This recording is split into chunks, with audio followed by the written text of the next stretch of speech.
Gostaríamos de convidar todos para escutarem e verem uma conversa muito interessante que faz parte da atividade, uma das atividades do Museu Paranaense durante o Mês das Mulheres. É um evento que é feito dentro da Secretaria da Comunicação Social e da Cultura do Paraná, e tem duas mulheres maravilhosas, né, que é a liderança indígena Genilda Caingangue e a ceramista, que também tem reconhecimento internacional, Maria Shen.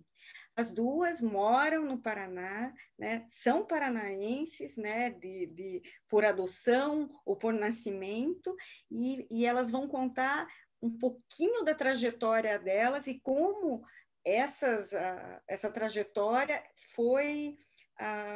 fez o ressignificar das identidades delas, fazendo laços com as memórias afetivas, e isso através de momentos transformadores. Eu acho que vai ser muito interessante, espero que todos gostem.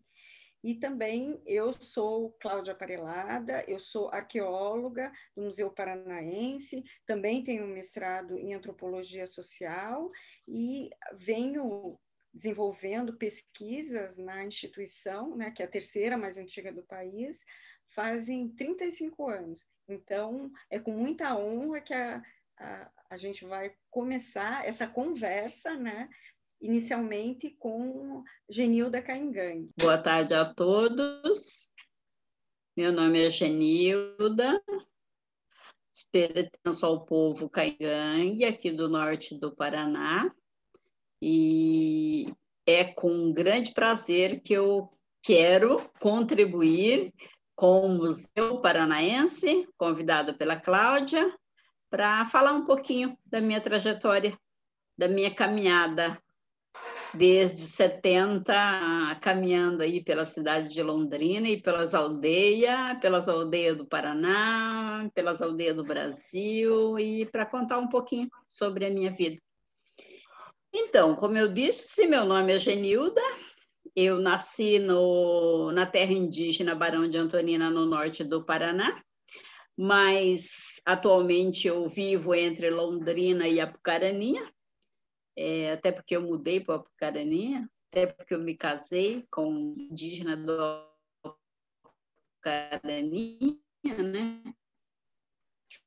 Então, quando eu saí lá em São Jerônimo da Serra, onde fica a terra indígena Barão de Antonina, eu saí com o objetivo de estudar, de me tornar professora, até porque dentro da reserva indígena eu estudei até a 4ª série, né? E é lógico que minha professora era o meu modelo, então eu saí querendo ser professora.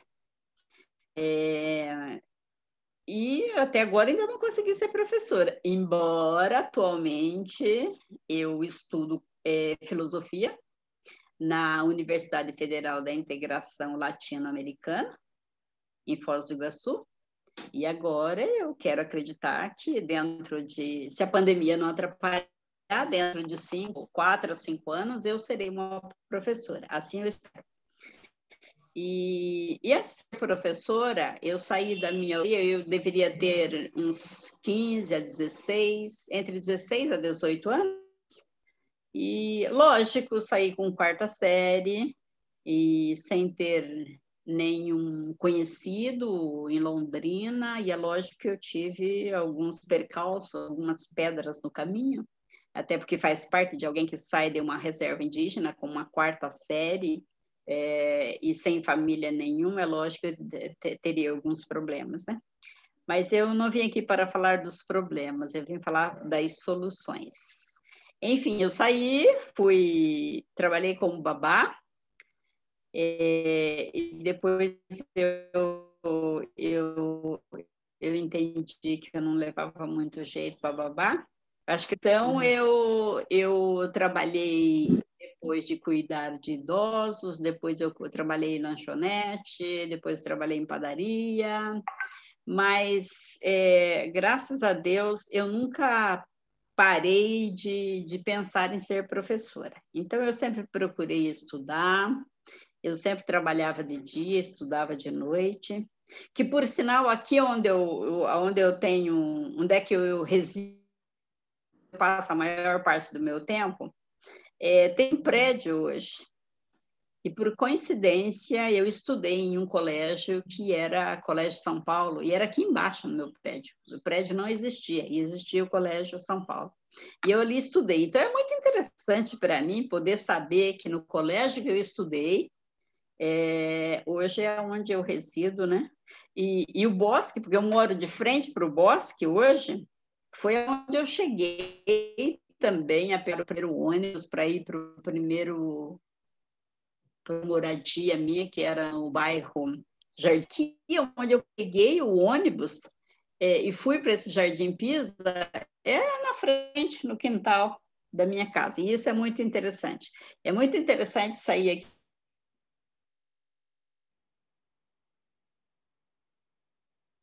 ônibus e cheio de sonhos, de esperanças e de dificuldade que foram superadas. Graças a Zeus, eu superei e cheguei aonde eu cheguei, né? E nessa caminhada, lá em 77, onde eu tentava ser babá e estudar à noite, eu ficava pensando, mas por que eu não levo jeito para isso? Será? Não, é uma coisa que não me deixa feliz. E eu ficava procurando o que é que me deixa feliz nessa. Mais precisamente, em 86, eu voltando de uma caminhada para a capital paulista, em São Paulo, me deparei com o jornal Folha de Londrina, e nesse jornal Folha de Londrina estava na capa o pessoal, os indígenas da minha aldeia, entre eles meu pai, meu tio, meus primos, e que estavam fazendo um movimento ali na FUNAI, até porque a FUNAI estava recente instalada aqui em Londrina, né? E eles estavam fazendo um movimento lá em 86, e eu disse, vou lá ver essa galera. E aí me dirigi até aquele endereço que a FUNAI estava, e estava escrito na Folha de Londrina, e fui lá. E já fazia, acho que mais de um ano que eu não via nem meu pai, nem meu tio. E aí, então, cheguei lá e me deparei com aquele povo, né, na FUNAI, fazendo um movimento. E aí tinha um índio Guarani, Eusébio Martins, já falecido hoje, e ele me dizia, fique aqui com a gente, porque a gente vai ficar aqui até que resolva nossas questões. E a questão na época era uma época... A questão era não só de terra, era uma questão de terra e uma questão também da instalação da FUNAI, porque a FUNAI estava chegando em Londrina, né? E aí me parece que naquele instante o povo não estava muito de acordo com uma pessoa que assumia a direção da FUNAI. E, na verdade, então, eles vieram para esse movimento. E eu adentrei a FUNAI e me deparei com muitas referências. Aliás, eu queria dizer para você, Cláudia, que recentemente, muito recente, eu aprendi com uma amiga que a palavra liderança é uma palavra que vem do SPI, é uma palavra colonizadora, e a gente debatia, eu e ela. Aliás, é uma estudante aí da Universidade Federal, da área social. E aí a gente debatendo esses assuntos, muito recente, eu acho que não mais de 15 dias a gente estava falando isso, e ela me disse, olha, eu não sou uma liderança. Aí eu dizia, como você não é uma liderança? Ela dizia, não, essa palavra é antiga, é do passado, eu posso ser uma referência. Então eu gostaria já de aproveitar esse espaço, esse momento, e dizer que eu sou uma referência, dessa época, desse momento lá de 86, porque lá em 86, mais precisamente dia 25 de setembro de 86, naquele contexto, é criado o Conselho Indígena do Norte, aliás, o Conselho Indígena Paranaense, não era nem do Norte, era paranaense, Conselho Indígena do Estado do Paraná. E nesse momento, eu me deparo com uma reunião basicamente de homens, até porque tinha vários homens, e que eu me recordo, tinha 3 mulheres, e comigo, claro, né? Eram 3 mulheres a 4. Eu ia direto para a reunião dos homens, enquanto as mulheres tentavam fazer uma comida, lavar prato e aquelas coisas. E eu sentava lá na mesa dos homens e queria ouvir o que eles estavam falando. E aí, então, eu descubro que ali eu começo a minha militância pelas causas indígenas. E nesse momento que é criado o Conselho Indígena do Paraná, eles me convocam, me convidam para fazer parte do Conselho Indígena, e eu achei muito interessante. E acabo me apaixonando e descobri que é por isso que eu não gostava de ser babá. E é por isso que eu não gostava de trabalhar em loja. É por isso que eu não gostava de trabalhar em lugar nenhum. Por quê? Porque o que eu me identificava era com reuniões, era com debates, era no campo das ideias, era na militância. E até hoje eu digo que meu nome não deveria ser Genilda Maria Rodrigues, deveria ser Genilda Reunião. Porque é difícil um dia que eu diga, pô, hoje eu não tenho uma reunião. E é isso que me move, é isso que eu gosto de fazer. Quando a Cláudia me convidou, eu disse... me parece que a Cláudia até comentou que talvez tivesse até uma forma de pagamento, uma coisa assim. E eu respondi para a Cláudia, com ou sem pagamento, eu quero estar, eu quero falar, eu quero ir, porque dinheiro é muito bom, dinheiro faz parte, mas o que faz a gente mesmo crescer é fazer aquilo o que a gente gosta. Quando eu vou a reuniões ou um debate, seja ele com indígenas, com quilombola, ou com políticos, ou até mesmo com o síndico do meu prédio, eu vou de coração, eu vou de entrega. Falar nada, nem que seja para não contribuir, mas eu preciso falar. Eu vim numa reunião, eu preciso falar. Eu vim 10 minutos. Eu diria para você que se você quiser, eu uso os seus minutos, porque eu sou uma pessoa que eu falo bastante, é o meu perfil. As pessoas que já trabalharam, que convivem comigo, sabem que eu sou assim. Esse é o meu... Mas muito obrigada, Genilda. Agora a gente vai escutar, né, o que a Cheng pode nos contar sobre essa trajetória de vida dela, quando, né, aonde ela nasceu, a família dela, e como ela chega ao Brasil, né, e como ela se torna essa ceramista fantástica. Olá, então, Cláudia, Genilda, muito prazer em conhecê-la, viu, Genilda? Estou adorando saber da sua história. Eu estou te ouvindo aqui falar, e eu sou exatamente oposto a você. Eu já sou mais intimista, eu acho que talvez pela minha, acho que personalidade e pela minha atividade mesmo, né? Eu acho que eu fico mais comigo mesma, e eu acho que é super interessante a gente estar justamente nessa roda de conversa com duas pessoas tão diferentes, né? Em muitos sentidos, mas também em muitas coisas em comuns, né? Provavelmente a gente vai descobrir durante essa conversa, mas está sendo muito, muito interessante. Você falando de você, eu acabo me conhecendo também e me analisando, né, no caso, como é que eu sou diante das coisas que você falou de você. Então, está sendo muito bacana. Muito obrigada, viu, Cláudia, pelo convite. Realmente é uma oportunidade a gente estar podendo falar da gente, falar da nossa trajetória, dos nossos pensamentos, né, nossas reflexões. Então, meu nome é Maria Cheng, eu sou chinesa, nasci em Hong Kong e vim para o Brasil com 7 anos de idade. Hoje eu tenho 63 anos e, então, a maior parte da minha vida eu morei no Brasil. Então, eu sou paranaense adotada, mesmo porque a maior parte da minha vida eu morei aqui em Foz do Iguaçu e eu adoro morar aqui. Eu sempre achei que eu gostava de química, porque quando eu era criança, eu adorava misturar coisas e ver o que dava para fazer, assim, tipo, misturar cores, águas coloridas, misturar tudo que eu encontrava, óleo com água, enfim, todas as coisas que eu encontrava, adorava misturar e achava que isso era fazer química e sempre fui atrás disso. Só que as cidades que eu morei nessa época da faculdade, que era para fazer o vestibular, eu estava morando em Santos.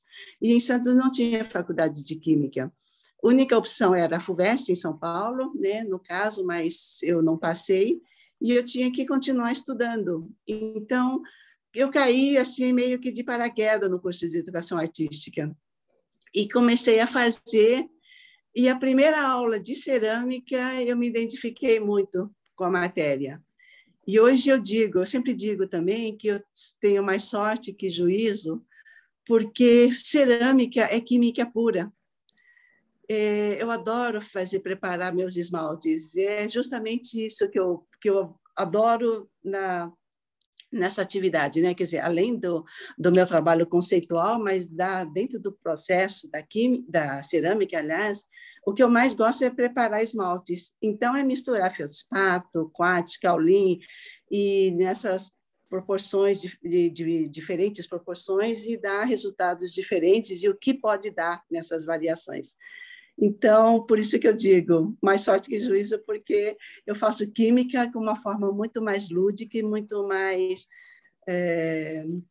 sem tanto compromisso, no caso também, né? Que eu acredito que quando você vai trabalhar com a química mesmo, você vai estar trabalhando para outras pessoas, né? No meu caso, eu trabalho para mim.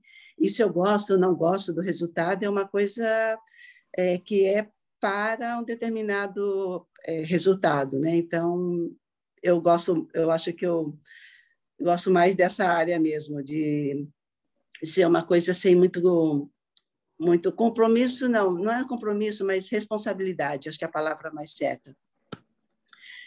Então, aí eu faço, então, o curso de Educação Artística, que é um curso de 3 anos, e no caminho, os professores perceberam mesmo pelo meu interesse, né, pela cerâmica, e uma das professoras, que era professora de escultura, que usava o suporte, argila como suporte, ela me sugeriu, então, por que você não vai estudar cerâmica então, com o Megumi Yuasa, que não, porque ele é vivo ainda, é um ceramista que está abrindo o ateliê dele agora para cursos, acho que você iria gostar de fazer aula com ele. Então, como eu tinha gostado muito, e a professora também era uma referência para mim, eu acatei a sugestão dela e fui fazer, então, para São Paulo, ia toda segunda e quarta para São Paulo, de Santos para São Paulo, fazia o curso e acabei virando assistente desse meu mestre. Fiquei 6 anos no ateliê dele. E nesse meio tempo eu casei, eu tive meu filho, e aí quando eu estava grávida, eu falei para ele, Megumi, eu estou pensando já em abrir o meu próprio ateliê quando meu filho nascer e ele tiver já um pouquinho maior, que eu possa deixar ele, sei lá, numa escolinha, numa creche, alguma coisa, eu pretendo abrir um ateliê particular, porque até então, quando eu trabalhava com ele, eu não tinha muito tempo para produzir, fazer a minha produção, né? A minha produção pessoal.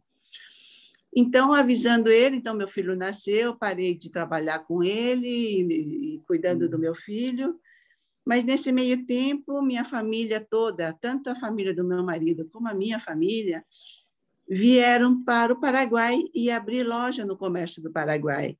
O negócio estava tão bem assim, estava com tanto movimento, que eles fizeram a nossa cabeça assim, por que vocês não vêm para cá também? E abre também uma loja. Aí a gente ficou, será que a gente vai, não vai? E nessas eles convenceram a gente ir.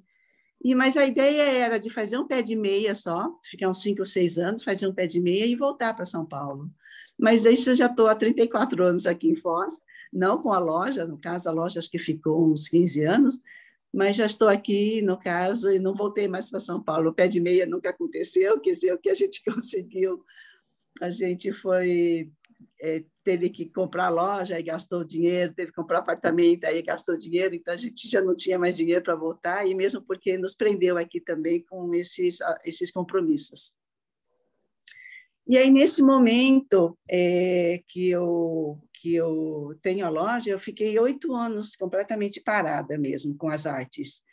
Meu filho pequeno e com a loja nova também, eu fiquei esse período totalmente cuidando mesmo dessas duas atividades, né? Cuidar do meu filho e da loja.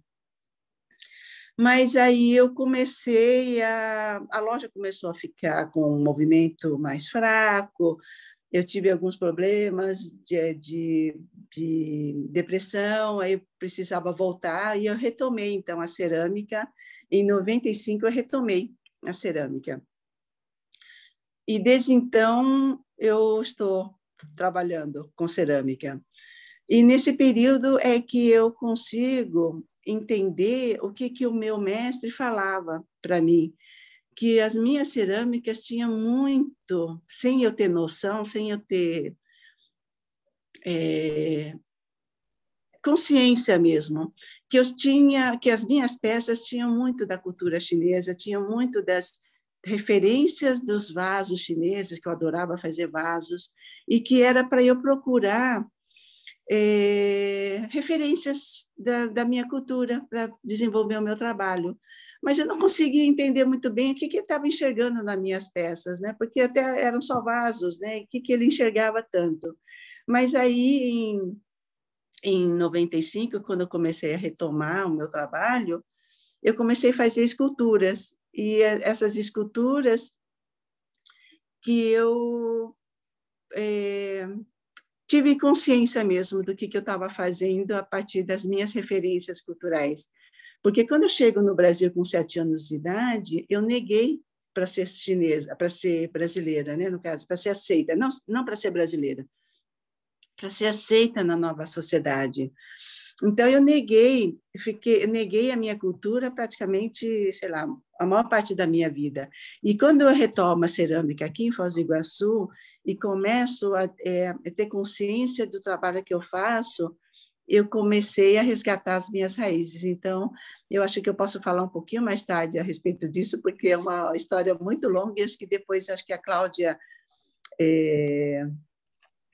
né, no segundo momento, né, da nossa conversa, eu posso explicar melhor isso, porque é muito, muito longo e talvez eu consiga explicar melhor também. Eu acho que é isso. Bem, muito obrigada, Sheng. Eu acho que vocês já viram que tem, além da mesma idade, né, que as duas têm 63 anos de idade, tem uma trajetória de resgate cada vez maior das raízes e retorno às origens, né?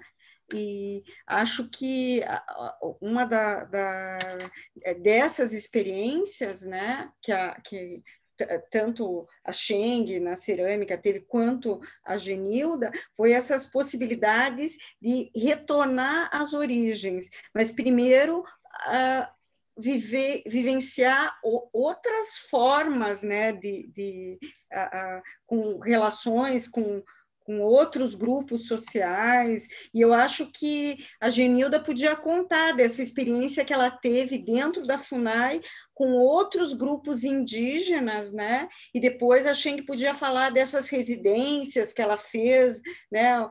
Quais as trocas, e também acho que vocês, se vocês acharem, podem fazer questões uma para outra, está aberto, né? Então, Genilda, eu acho que você poderia nos contar um pouquinho sobre essa grande quantidade de aldeias indígenas que você visitou durante o teu trabalho na FUNAI, né? E como que isso te provocou algumas reações para você se aproximar cada vez mais da tua família e e de outros Caingangue. Sim, claro. Bom, retomando então, esperamos que não caia de novo essa tecnologia aqui, que ela colabore. É o seguinte, em 86, quando eu me deparo com a formação do Conselho Indígena do Paraná, eu também vi que eu era a única mulher que compunha aquele conselho, né? Aliás, hoje eu retomei também, e depois de muitos anos eu voltei de novo na diretoria novamente. Depois de 86, ainda sou a primeira mulher e única fazendo parte do Conselho Indígena. Então, em 86, eu logo após a criação do Conselho e a vitória dos indígenas, que nós obtivemos a vitória naquele evento, naquilo que estava acontecendo, naquilo que a gente estava buscando naquele momento. E aí, então, eu saio de Londrina e me mudo para Brasília como estudante. Já fui na condição de estudante na capital do país. E mesmo lá em 86, mais para o final de 86, eu entro para o quadro da FUNAI, da Fundação Nacional do Índio, e passo a trabalhar em Curitiba. E fui designada para trabalhar em Curitiba, aí no Paraná, na capital do Paraná. Era aí na 7 de setembro, quando eu trabalhava aí.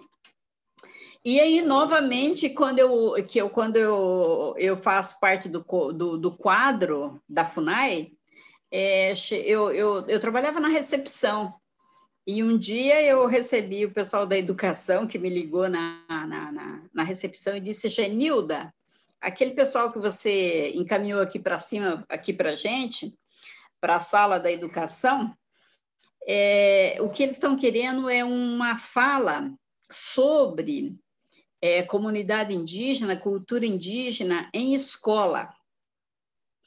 E eu queria saber, né, você é a única indígena que trabalhava também na FUNAI, eu queria saber se você não quer ir lá falar sobre cultura indígena e etc, etc, etc. E aí eu disse, sem problema, né? Aí, tá, então tal dia alguém fica na recepção e você vai.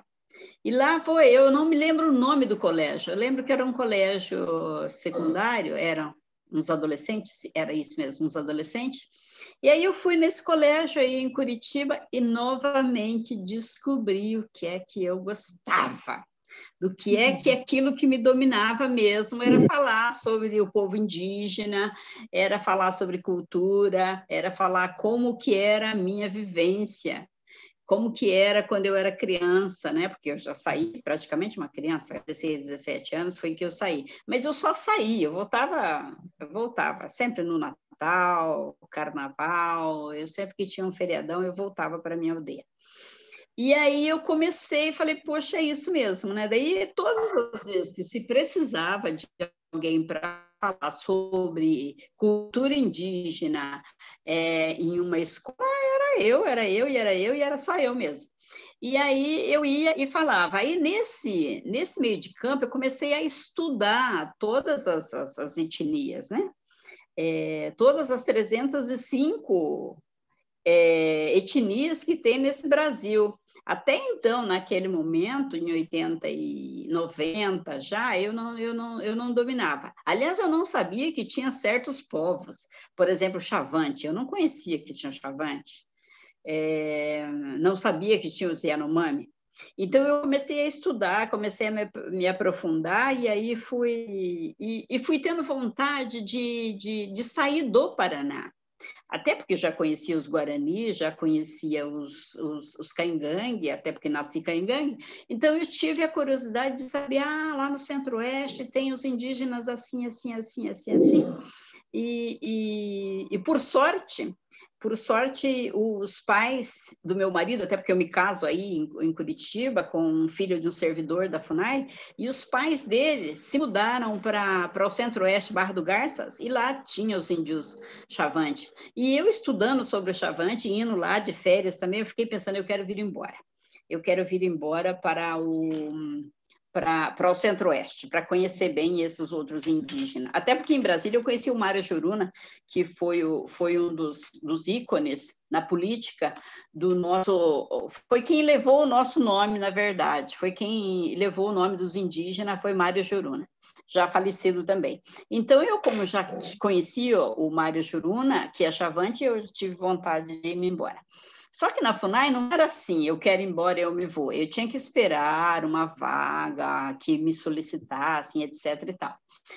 E aí, o que eu pensei? Não precisam me solicitar. Eu gostaria muito de conhecer o Centro-Oeste. E já que os pais do meu marido moravam lá, né? E aí eu falei, eu gostaria muito de morar lá. E o meu chefe na época, Edívio Batistelli, ele disse, olha, Genilda, no Centro-Oeste é muito difícil as pessoas irem para lá trabalhar. E sempre sobra vaga. Eu vou ver isso para você. E viu, e realmente tinha vaga para mim. E ele disse, só que tem uma coisa, nós não pagamos a sua ida. Por quê? Porque nós não estamos querendo que você vá. É você que está querendo ir. E como eu tinha sogra lá, né? Falei, não, pode deixar, deixa que eu me viro. E fui. E chegando no Mato Grosso, eu fiquei por uns 3 ou 4 anos e descobri que tinha os índios de Yanomami lá no norte. Né? Eu falei, pô, mas eu gostaria de conhecer esse povo também. Ah, eu também quero ir embora para lá. Não, mas não tem vaga, não tem dinheiro, não tem diária e não tem transporte. Não tem problema, eu pago. Eu banco as minhas despesas, mas eu vou. Quando eu essa saída minha de Curitiba, eu fui trabalhar no Centro-Oeste, no Mato Grosso, e em seguida eu resolvo voltar de novo para o Paraná, para os Índios Caingangue. Só que, chegando aqui nos Índios Caingangue, aí deu certo, é o concurso público do meu marido lá em Roraima, Boa Vista, aí eu tive a oportunidade de conhecer os índios de Yanomami, os Waiuai, os Patamona, enfim, conheci outras etnias lá. Como eu saí do Sul, com os Caingangues e Guarani, e fui ao e conheci o Chavante, e depois fui a Roraima e conheci outros, para eu me aposentar e para finalizar saindo da FUNAI, eu fui trabalhar no Centro-Oeste com os indígenas Guarani, os Guarani Kaiowá e os Terena. Então, o que eu penso? Eu penso que eu acabei fazendo norte, sul, leste, oeste, trabalhando com os indígenas. E nesse tempo, eu conheci várias etnias e convivi bastante com eles, até porque eu trabalhei por 30 anos na FUNAI, e aí nesse caminhar dos 30 anos, realmente eu conheci bastante o povo e deu para eu perceber as nossas diferenças entre indígena, né? Porque nós somos parecidos, mas cada um fala uma língua e cada um tem o seu jeito de ser e a sua maneira de ser. E eu acredito que isso me deu uma boa bagagem para entender um pouco dessa cultura diferente dentro do Brasil. E também aproveitando daí, já que eu estava trabalhando com esses indígenas, eu participei de vários eventos dentro da FUNAI, entre eles os primeiros Jogos Indígenas regionais, estaduais, e participei do primeiros Jogos Indígenas Mundiais, também, que foi em Tocantins, há uns 6 anos atrás. E acabei tendo contato, convivendo e conhecendo não só os indígenas brasileiros, conheci os indígenas, um pouco dos indígenas de fora também, do nosso Brasil, até porque eu morei em Ponta Porã, eu morei em Dourados, que fica próximo de Ponta Porã, e ali tem o Paraguai também, e depois agora, recentemente, quando eu conheci a Cláudia, eu já estava aqui em Foz do Iguaçu, que também pertinho do Paraguai, né? Então, eu acabei conhecendo os outros indígenas Paraguai também. E aí, convivendo nesses eventos todos, eu conheci indígenas da Guatemala, da Argentina, do Japão, e nessa caminhada toda, antes de eu me aposentar, eu descobri que tinha um programa da ONU também, e foi muito legal, que eu já ia me aposentar, eu conheci o programa da ONU em 2015, ainda dentro da FUNAI, e em 2016 eu já estava aposentada e recebi um convite para participar de um evento na Europa, de direitos indígenas internacional, e tinha uma bolsa e eu acabei sendo contemplada com essa bolsa e fiquei um pouco aí andando pela Europa, e aí também acabei conhecendo indígenas de outros lugares, até porque onde eu estudava tinha indígenas da América Latina, e foi uma experiência também muito interessante conhecer outras mulheres de outros países, principalmente da América Latina, foi bastante interessante. Eu acho que o resumão é esse. E agora, com essa pandemia, né, eu estou mais nesse caminho de aldeia e Londrina, até porque se aqui eu tenho problema com a internet, vocês imaginam, então, na aldeia. E eu estou tendo aula remota na minha faculdade, então, normalmente, de segunda a quinta, eu fico aqui. E, às vezes, de sexta a domingo, eu vou para a aldeia e fico na minha aldeia. Agora eu não sei como vai ser, me parece que eu não vou poder ir mais, até porque está tendo um lockdown aí, né? Então eu acho que eu vou ficar mais um tempo aqui e aproveitar para ler e para estudar. Estou fazendo um curso de língua espanhola, me aperfeiçoando, porque eu hablo um pouquito, pero não escrevo nada, então eu tenho que aprender a escrever bem em espanhol. E está dedicando, sim, um tempo mesmo para mim, aproveitando que, já que estamos em pandemia, ficar bastante na minha companhia, que é o que eu estou precisando. Estou precisando muito de me debruçar, de focar mesmo nos meus estudos, porque o ano passado foi muito complicado, foi um ano inteiro assim de quase depressão, de saber o que eu vou fazer, como é que eu vou fazer, o que vai ser, né? E agora, esse ano, eu já caiu a minha ficha que eu preciso ficar em casa, até porque eu também já tenho 63 anos e eu preciso ficar aqui. E já que eu tenho que ficar aqui, nada melhor do que aproveitar os meus livros, a minha Netflix e investir na minha pessoa, que eu acho que esse é um dos melhores e mais interessantes investimentos. Investir em si mesma, investir em si própria. Esse é o caminho e esse é o que eu estou seguindo atualmente. Então, eu acho que você está certa, né? Então, agora vamos escutar o que a Sheng tem para nos contar também dessas viagens e dessa experiência que ela foi adquirindo ao longo do tempo e como ela foi mostrando a arte dela por todo o Brasil e em outros lugares, inclusive na China, né? Então, olha só, na verdade, eu me tornei conhecida, né, um pouco conhecida, que eu não me considero conhecida, mas um pouquinho conhecida, através dos prêmios que eu recebi, né, dos salões de artes que o Paraná promoveu muito nos anos 80, 90, que eu participei de alguns e recebi prêmios importantes nesse momento. Até aproveitar para falar um pouco sobre o salão, que eu acho que é uma forma muito democrática, sabe, do artista poder se mostrar.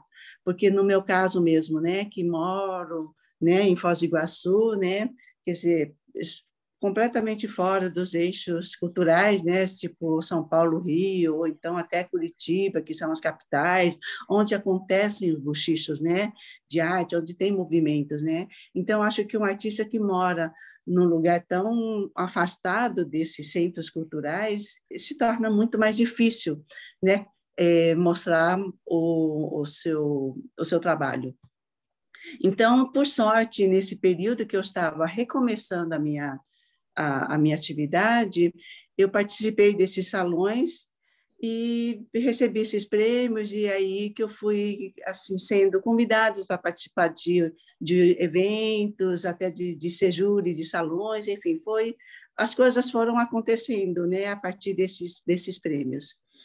E como eu estava falando no outro bloco, eu estava falando do meu trabalho, que eu consegui entender o que o meu mestre estava falando sobre buscar as minhas raízes. Então, todo o meu trabalho hoje é resgatar as minhas raízes que eu neguei. E como esse resgate é muito importante para mim, porque é um autoconhecimento, inclusive até tem uma instalação que chama Fósseis de Mim, arqueóloga de mim mesma. Então, é uma brincadeira, né, no caso, né, até você, como arqueóloga, né, Cláudia, pode se interessar nesse assunto, porque é uma brincadeira que eu faço comigo mesma, né, de eu brincar de que eu sou arqueóloga buscando o meu ser mesmo, né, tudo que eu neguei e resgatar isso. Então, como todo o trabalho tem a ver com resgate de mim mesma, resgate da minha cultura, eu tinha muita vontade de voltar para a China como artista, porque até então eu só voltei para lá como turista, né? Visitar poucos parentes que ainda tem lá e tal, mas como turista mesmo. Mas eu tinha muita vontade de voltar como artista, porque para levar esses assuntos que eu estava trabalhando nos meus trabalhos, de que provocar reflexões sobre uma cultura que oprime as mulheres, enfim, que tem dois trabalhos muito fortes nesse sentido. E eu queria, então, realizar esse sonho. E em 2006, eu não sou muito boa de data, não, 2016, eu recebi um convite para uma residência artística na China. Uma professora de cerâmica de Nova York, que eu conheci numa viagem, ela conheceu o meu trabalho e me mandou um e-mail perguntando se eu tinha interesse e tinha disponibilidade de ficar 40 dias na China para participar de uma residência artística, para produzir um trabalho lá e participar de uma exposição. Imagina como é que foi esse convite, como é que chegou, né, no caso, como eu fiquei, né, com esse convite. Já não conseguia mais dormir, de tão ansiosa, imagina, topei na hora, né? Não sabia nem o que fazer, como fazer, o que tinha que fazer, mas eu já topei na hora. E então foi uma coisa muito, muito emocionante para mim. Eu fui literalmente a viagem, imagina, são 24 horas de viagem, né? Do Brasil para a China. Eu fui chorando, acho que 20 horas chorando de emoção de estar realizando um sonho. E quando eu voltei, acho que a volta foi mais longa ainda, acho que foi 36 horas de viagem, porque teve conexões e tudo. Eu voltei chorando mais ainda de ter conseguido realizar esse sonho, sabe? Foi uma coisa muito, muito importante para mim mesmo. Eu estava me tornando uma artista internacional nesse momento, entendeu? É ser reconhecida como uma artista que estava de Foz do Iguaçu, eu fui reconhecida em Curitiba e fui reconhecida por outros estados do Brasil, que de repente agora eu estou sendo reconhecida internacionalmente. Então, imagina a emoção disso. Para mim foi muito, muito significativo. E a partir obrigada, dessa participação, eu conheci outras pessoas no evento e foram me chamando para outros lugares. Então, fui chamada para participar na Índia, para Marrocos, para Buenos Aires, para a China de novo. Então, as coisas foram acontecendo também naturalmente, sabe? Porque, geralmente, residências artísticas, eles lançam um edital e as pessoas se inscrevem para concorrer a uma vaga, né? Eu não participei de nenhuma concorrência, tudo foram convites mesmo, que foram né, conhecendo a partir do conhecendo o meu trabalho, foi me convidando. Então, ainda tenho, né, muita vontade de continuar viajando, porque eu acho que a gente aprende muito com isso, né? A gente é uma oportunidade de estar mostrando o que a gente pensa, o nosso trabalho, o que a gente consegue, o que a gente tem de conhecimento adquirido, mas a gente aprende muito. Aliás, a gente aprende mais do que a gente passa, né? Então, é muito, muito gratificante, é muito... sei lá, não tem nem palavra para dizer o quanto é importante isso para a carreira de um artista, né? Para mim, principalmente, que retorna a dizer de morar num lugar completamente fora desse eixo cultural. Não sei, você poderia, de repente, me ajudar para ver o que eu posso falar mais, que agora, nesse momento, eu não me lembro o que eu poderia estar falando. E eu já quero perguntar isso, sim. Sim, por favor. Então, pergunte. Bem, uma das perguntas que eu quero fazer para a Shen é o seguinte, e a depressão, onde ficou? Então, olha só, você vê que coisa, né? Eu tive depressão, né? Eu tinha que voltar, então, para alguma coisa para ocupar, no caso, a minha mente, né? acredito em destino, não sei se vocês acreditam em destino, mas eu procurei, então, eu falei assim, bom, como é que eu vou fazer cerâmica, né? Aqui em Foz do Iguaçu, eu moro em apartamento, e a cerâmica é uma coisa que requer um aparato, né? No mínimo, um forno, né? Um lugar para trabalhar, que a argila requer, né? Uma mesa que suja muito, né? Essas coisas, né? Eu falei assim, acho que eu nunca vou conseguir voltar a fazer cerâmica. Mas como na faculdade o curso de desenho, o curso de pintura, eu nunca fui muito, não me dei muito bem, eu não gostava da minha pintura, não gostava dos meus desenhos, eu falei, acho que eu vou fazer um curso, então, procurar profissional que possa me ensinar, então, a desenhar e me ensinar a pintar, porque eu posso, de repente, fazer isso no apartamento, pintar e desenhar, que ocupa menos espaço, né?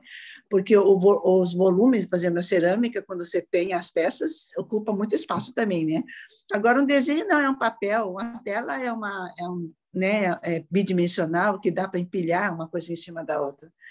Mas vocês não acreditam o que aconteceu. Eu achei, então, uma professora para eu fazer esse curso, e quando eu chego lá, nesse curso, eu falo para ela, por causa disso, por causa daquilo, porque me deu um pouco de depressão, eu precisava ocupar minha mente e tal, e queria voltar, então, às minhas atividades, mas eu fazia cerâmica, mas aí expliquei um pouco, né, que eu não conseguia voltar a fazer cerâmica, eu moro em apartamento. Ela falou, não acredito, você foi assistente do Megumi. Eu e mais duas amigas, estamos caçando esse homem já faz 6 meses, a gente não acha ele. Você aparece aqui como assistente dele, como é isso, né? Eu falei, pois é, olha só, né? Em Foz do Iguaçu, o Megumi mora em São Paulo, e de repente eu caio lá no ateliê por uma pessoa que estava caçando o Megumi. Então, eu, em vez de fazer curso de desenho ou pintura, acabei dando aulas para elas, para as 3 amigas. Olha. E aí a minha depressão, com certeza, foi embora, né? Porque imagina eu com três, que elas são artistas também, com 3 artistas super empolgadas e super interessadas na cerâmica, eu ocupei o meu tempo todo dando aula para elas. Então, a pergunta que você me fez, a depressão onde fica, foi embora completamente.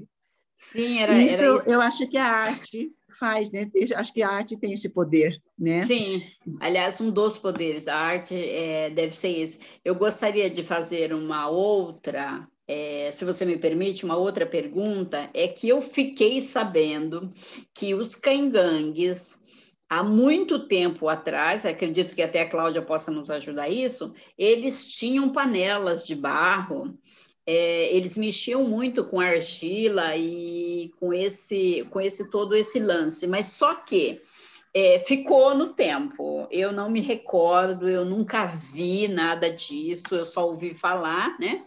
Que nós tínhamos cerâmicas. Não sei se eu posso chamar isso de cerâmica, que eu acho que panela de barro e cerâmica deve ter alguma diferença, mas não, enfim. É isso. Genilda, vasilhame, cerâmicos, a caingangue. Exatamente, Sim. é cerâmica. Então, e aí, essa menina que estuda aí na Universidade do Paraná, que estou falando, recentemente, ela me disse, olha, nós estamos tentando resgatar o lance de fazer as panelas de barro novamente. Aí eu perguntei para ela, mas é onde vocês conseguem o barro, né? E ela até me mandou umas fotos dizendo que é aqui, assim, aqui agora na aldeia onde eu estou morando. E eu achei muito interessante, então eu gostaria de saber aí da Shen, se ela souber de alguma coisa mais próxima, que por favor nos diga, fique com o meu contato, nos conte aí, é claro, se puder tomar um café aí em Foz do Iguaçu, assim que acabar a pandemia, eu devo voltar para a universidade, e seria um prazer. Com certeza, meu ateliê está lá, estou te esperando já desde agora, o convite já fica feito. Obrigada. E eu tenho, assim, eu não conheço, na verdade, muita coisa, mas você já deve ter visitado o Ecomuseu de Itaipu. Sim. Então, lá eles têm umas cerâmicas, né? Quer dizer, urnas funerárias, que é da região aqui. Eu, na verdade, eu nunca pesquisei, na verdade, da origem mesmo dessas peças, mas eu sei que é dessa região, então, que eu não Não, sei em que etnias. não, então, eu acho que até uma aproximação que eu tive com a Sheng foi sobre essa questão da cerâmica. A gente tinha um projeto, Genilda, lá no Provopar, com o Museu Paranaense, e mas isso já faz uns 10 anos, e eu realizei várias oficinas no museu, né, buscando, porque tem uma forma diferente que as populações G faziam. Tem uma parte que é o roletado, as urnas são Guarani, é outra etnia, mas aí também em Foz do Iguaçu tem uma mais fininha, que tem umas características bem diferenciadas das Guarani, elas têm uma resistência maior, mas a espessura é muito fina, né? Tem um livrinho chamado Tecnologia Cerâmica dos Caingangue Paulistas, que está até, foi feito pelo Tom Miller, foi uma documentação que ele fez na década de 70, de uma aldeia em São Paulo, mas foi publicado pelo Museu Paranaense, o pessoal da Universidade de São Paulo usa, né? E dentro das análises que a gente desenvolveu no museu, né? E que eu inseri dentro da minha tese de doutorado, né? Na Universidade de São Paulo, e tem vários artigos que eu fiz falando dessa tecnologia cerâmica que é específica dos Caingangue e também de Choclen, né? Diferente dos Guarani. E quando eu conversei com a Sheng, você lembra, Sheng? Para participar dessa discussão, eu falei assim, não, porque a gente vai voltar a estudar outra vez toda essa questão da tecnologia. Então, Genilda, foi proposital juntar vocês. Eu também estava com intenções na minha cachola aqui de a gente voltar com essas análises, porque a cerâmica, ela tem uma parte da cerâmica caingangue que é feita por paleteado, ela fica muito fininha, né? A May, que é uma ceramista importante de São Paulo, né? A May Koffler, né? E é uma amiga também. Quando assisti uma palestra num salão de cerâmica, que tinha junto um congresso de cerâmica, tipo, meu Deus, é por aí, porque eu também sou ceramista, mas uma ceramista que quer mais aprender, né, do que realmente fazer arte, né? Eu quero entender o processo. Então, eu assisti a palestra dela, eu falei, meu Deus, aqueles vasilhames caingangue, alguns têm a espessura de um ovo de ema, sabe? É uma coisa muito fina e jamais poderia ser feito pelo roleteado, é impossível aquilo. Fazer com aquela finura e ficar com aquela resistência, sabe? Porque e daí a gente fez alguns exames com raio-x e tudo, e eu abri os pulsos para fazer muito paleteado e daí testava, né? E consegui reproduzir a técnica. Sério? Então, porque tem algumas dessas cerâmicas que são dos ancestrais dos povos G, né? Chegam a ter 4.000 anos. As Guarani têm até 2.000. Então, são até mais antigas e elas são muito especiais. E acho que, né, no museu a gente acabou dando uma parada técnica para buscar recursos, daí mudou a equipe do Provopar, porque a gente queria usar os corantes naturais, né? Mas acho que daí essa conversa, né, serviu, acho que para a gente pensar em planos futuros. Dá uma outra sequência. Então, e pensando nesses planos futuros, o meu era juntar vocês duas e vamos buscar mapear essas fontes de argila, que é uma argila cinza que fica dentro. A gente, como ceramista, pode usar uma argila toda preparada, mas essas variantes de argila com coloração, né? Algumas têm engobo vermelho, outras vezes a cerâmica caingangue, Genilda, usa uma técnica que é uma oxidação que é muito, quer dizer, é a mesma do raku, né? Então, você coloca o vasilhame incandescente na palha de milho, né? E só tem aquela reação de combustão e fica com um vidrado negro, é a coisa mais linda do mundo. Então, esse tipo de técnica, que na verdade é muito semelhante com algumas coisas que a gente tem até hoje no Oriente, né?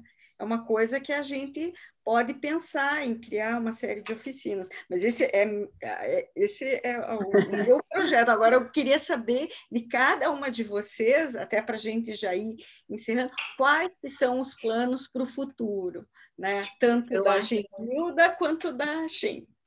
Eu acho que o plano do futuro, e também para encerrar, é dizer que, assim como eu participei do CEPAT lá na Argentina, e nós nos conhecemos, Cláudia, esse encontro também de hoje, do dia 3, ele não acaba aqui, e ele não é só um mero encontro, eu acho que ele tem futuro, dá para continuar, até porque a Shen e eu, o Oriente e aqui, eu acho que lá no Estreito de Bering deve ter acontecido alguma coisa, Shen, que os indígenas aqui da América Latina foram para um lado, os orientais foram para outro, mas a gente tem muito a ver. Para começar, a gente tem a mesma aparência, a gente tem quase as mesmas comidas, né? A nossa comida é bastante fermentada, comida indígena. Dos japoneses e dos chineses também são bastante fermentadas. O artesanato, outro dia, uma amiga minha de São Paulo, a Kimi Tomazino, que por sinal também mexe com cerâmica, ela veio do Japão e ela me disse: quero te apresentar algo, e você não me diga nada por enquanto, primeiro olhe tudo isso. E aí ela colocou lá o vídeo, e eu olhei, quando terminou eu falei: de onde são esses cangangues? Ela falou: não são cangangues, eles são japoneses, mas tudo a ver, sabe? O artesanato, o grafismo e a dança. Daí eu falei: então a gente é primos, não resta dúvida que a gente é primos. Né? Eu acho que tem muita coisa em comum, inclusive a medicina, né? A medicina, o conhecimento, né, da medicina, né, chinesa com a medicina indígena. Eu acho que é a base mesmo, né, pela natureza mesmo, né? Muita gente me confunde às vezes, porque como eu trabalhei num projeto chamado Yandeva, eles achavam que eu era indígena pela minha aparência, né? E acho que é muita coincidência. Eu acho que para o futuro, né, Cláudia? Acho que você já falou. Na verdade, é esse projeto mesmo, né, que realmente não para por aqui. Agora eu só vou agradecer vocês, a gentileza. Eu acho que foi um papo muito, muito, muito legal e que vai mostrar para o público, né, essas afinidades e como essas identidades, né, elas podem ser interconectadas, né, e uma por contraste à outra, mas também que elas se complementam, né? Então, o Museu Paranaense, né, que eu represento aqui, agradece muito, né, a gentileza e a generosidade de vocês abrirem a história de vocês, a trajetória. Eu acho que Eu gostei muito, acho que todos vão gostar, espero que vocês tenham gostado também. Muito obrigada.